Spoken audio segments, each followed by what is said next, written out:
Unlock 1 के साथ किसानों के लिए मोदी सरकार का बड़ा ऐलान, 3 लाख तक के कर्ज पर ब्याज में 2% की छूट।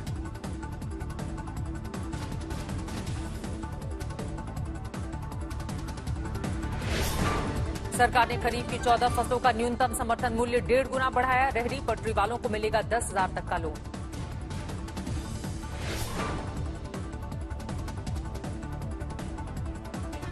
सुप्रीम कोर्ट के निर्देश के बाद हरकत में आया डीजीसीए, विमान कंपनियों को बीच की सीट खाली रखने का फरमान। लद्दाख में एलएसी पर तनातनी की खबरों के बीच कांग्रेस ने सरकार को घेरा, पूछा घुसपैठ पर चुप क्यों हैं प्रधानमंत्री मोदी।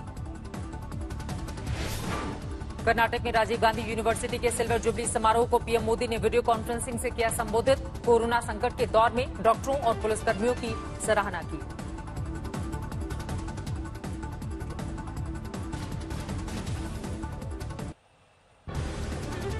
महाराष्ट्र में बीते 24 घंटे में कोरोना से 93 पुलिसकर्मी संक्रमित, एक की मौत। प्रदेश में महाराष्ट्र पुलिस में संक्रमण का आंकड़ा 1514 तक पहुंचा।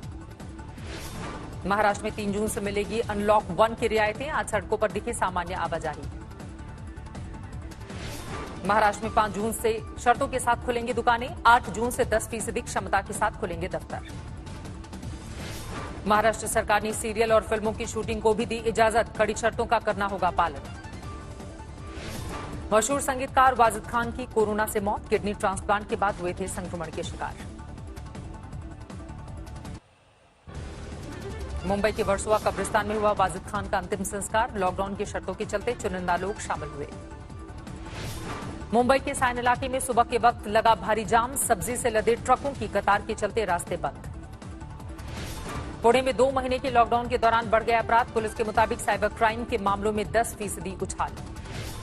अरब सागर में उठ रहा है निसर्ग तूफान, 3 जून को पश्चिमी तट पर दे सकता है दस्तक।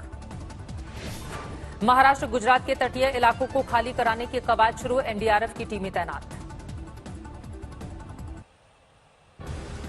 अनलॉक 1 की शुरुआत में दिल्ली नोएडा बॉर्डर पर भारी बवाल, डीएनडी फ्लाईओवर पर सुबह से शाम तक भारी जाम। अनलॉक 1 में भी दिल्ली से सटे नोएडा गाजियाबाद के बॉर्डर हैं सील, दिल्ली से आने जाने वाले लोग परेशान।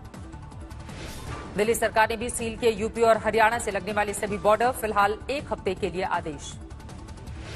दूसरे राज्यों से दिल्ली में सिर्फ जरूरी सेवाओं से जुड़े लोगों को मिलेगी एंट्री, 1 हफ्ते के बाद फैसले के लिए जनता से मांगी गई है राय।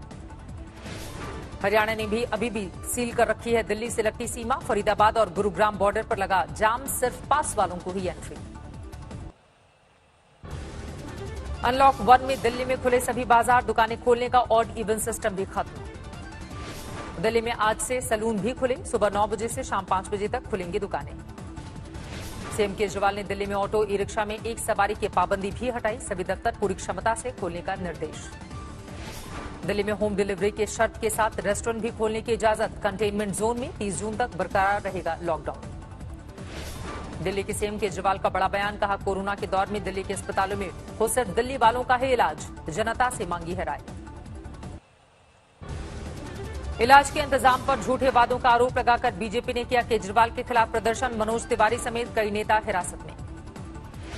बीजेपी सांसद गौतम गंभीर ने केजरीवाल को कहा तुगलक, अस्पतालों में दिल्ली वालों के इलाज और बॉर्डर सील करने के आदेश पर घेरा। 2 महीने के लॉकडाउन से दिल्ली में सेकेंड हैंड कार मार्केट की हालत खस्ता, बाजार खुलने पर भी नहीं मिल रहे खरीदार।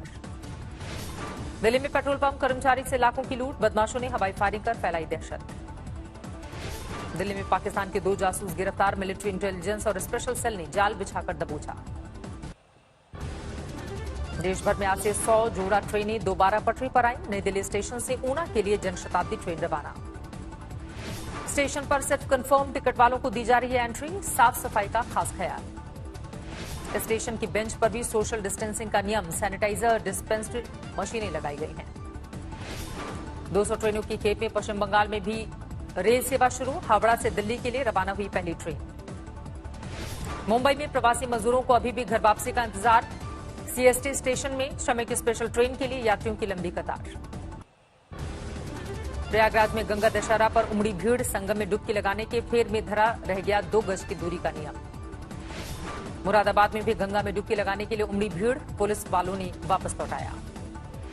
फर्रुखाबाद में गंगा में डुबकी लगाने पहुंची हजारों की भीड़, आस्था के आगे पुलिस रही बेबस।